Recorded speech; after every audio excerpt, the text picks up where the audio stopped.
अच्छा, जब बेटी का रिश्ता होता है तब जितने लोग होते हैं सब अपने अपने एंगल से देखते हैं। जो लड़की होती है वो अपने वर में सुंदरता, स्वाभिमान और ताकत देखती है कि कितना बलवान है, कितना रूपवान है और कितना सुंदर है। लड़की केवल एक गुण देखती है। और मां देखती है कि पैसा टका है कि नहीं है। मां पैसे देखती है। और बाप देखता है कि लड़के में गुण है कि नहीं है, गुण वाला है कि अवगुण वाला है। और जो भाई सैन होते हैं, संबंधी रिश्तेदार, वो देखते हैं कि परिवार का जिससे रिश्ता हो रहा है वो परिवार बराबरी के खानदान है कि नहीं।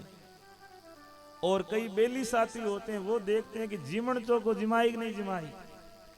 उनको कुछ मतलब नहीं है कि आगे क्या होना, उनको तो भोजन से मतलब है। तो सबके अलग अलग अपने अपने नजरिए होते हैं। हाँ, और कई होते हैं कि भाई बीजो लाई को लावे नहीं, कहीं बड़े दुजुड़ियो मामलो कहीं खरी को करे नहीं। तो सबकी अलग अलग अपेक्षाएं होती है। लेकिन लड़की देते समय ये बात जरूर ध्यान रखनी चाहिए कि घर चाहे अच्छा हो या ना हो, वर अच्छा होना चाहिए। हम लोग घर देखते हैं, वर नहीं देखते।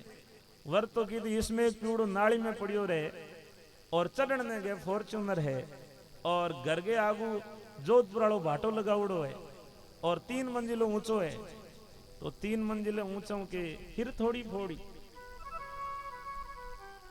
वर नहीं देखा, लड़के में गुण नहीं देखे हैं, तो लड़की दुख पाएगी। यदि लड़के में गुण है, अच्छे गुणों वाला है, तो वो और कमा लेगा। और लड़के में गुण नहीं है तो बाप की कमाई कितने एक दिन चलेगी। बाप की कमाई, पाप की कमाई बड़ी जल्दी चली जाती है यदि खुद में गुण ना हो, उसको रखने की क्षमता ना हो तो। इसलिए वर देखना चाहिए। घर ऊंचा नीचा हो तो भी चलेगा, लेकिन वर में गुण सारे होने चाहिए। अच्छे गुणों वाला वर खोजो अपनी कन्या के लिए। और अच्छे गुण वाला वर खोजोगे तो कन्या आजीवन सुखी रहेगी, आशीष देगी। और गलत घर में गलत स्थान पे अपनी नाक बचाने के लिए या अपनी वो बड़प्पन दिखाने के लिए आपने रिश्ता कर दिया कि भाई जैसा है वैसा चल जाएगा, तो वो कन्या जो है पूरे जीवन भर दुख पाती है। और वो सारा दोष तुम्हें देती है कि मेरे पिताजी ने यहां मेरे को भेज दिया। दान देते समय कई चीजों का विचार करना चाहिए। देखो, कन्या का दान देते समय, गऊ का दान देते समय, भूमि का दान देते समय, धन का दान देते समय विचार करना जरूरी होता है। कन्यादान दो तो आगे वाले का देखो कि विचार कैसा है, लड़की को सुखी रखेगा कि नहीं रखेगा, उसमें गुण कैसे हैं, गुण देख करके कन्या का दान करो। भूमि का दान करना है तो कहां दे रहे हो भूमि? गौशाला में दे रहे हो, समाज की अच्छी संस्था के लिए दे रहे हो, जहां पे लोकोपकार के कार्य होने चाहिए।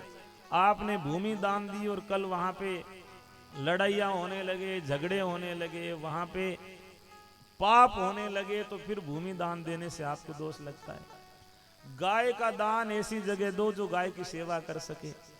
आपने किसी को गौ दान की, उसने ले जाके गली में छोड़ दिया, तो फिर गौ दान करने का दोष है।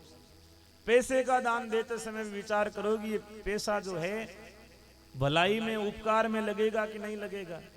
आपने पैसे दे दिए और पैसे गलत काम लगे हैं, तो गुरु महाराज ने कहा कूपा तर को दान जो दियो, जाने रेण अंधेरी चोर जो लियो।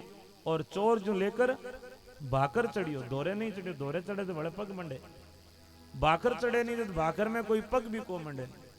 तो चोर जो लेकर भाकर चढ़ियो, बाद में कह जिवड़ाते कहने दियो, भाई तूने क्यों दिया, देने की क्या जरूरत थी।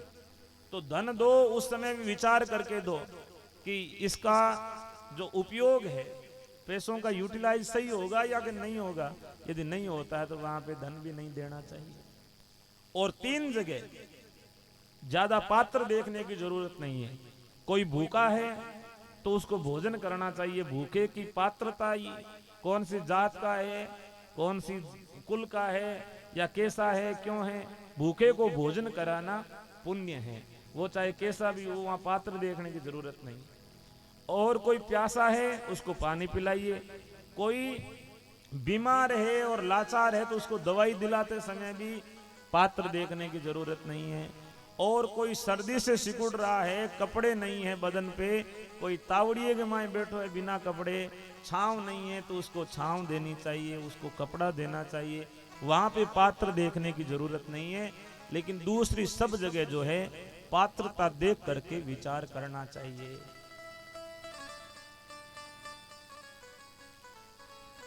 रत्ना जो है वो वहां से प्रस्थान करने लगा, तब रत्ने की स्वाभिमानिनी पत्नी ने कहा कि पतिदेव मैं भी आपके साथ में चलूं।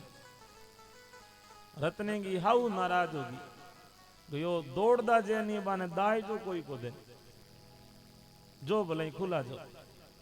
रत्ने ने कहा कि मुझे दहेज की दाइजे की जरूरत ही नहीं है, और सामने वाला परिवार दुल्हन बड़ी करके देता है, कन्या बड़ी करके आपको सौंप रहा है, तो फिर जो है दहेज की कहां जरूरत है। इसलिए ये मेरे साथ में आपकी कन्या जा रही है, मेरे लिए इससे बड़ा और दहेज नहीं हो सकता। सासू जी दहेज है वो थारे कन नहीं रखो। रत्ना आगे बैठा है, रत्ने की पत्नी ऊंट पे बैठी है और बैठ करके रवाना होने लगे।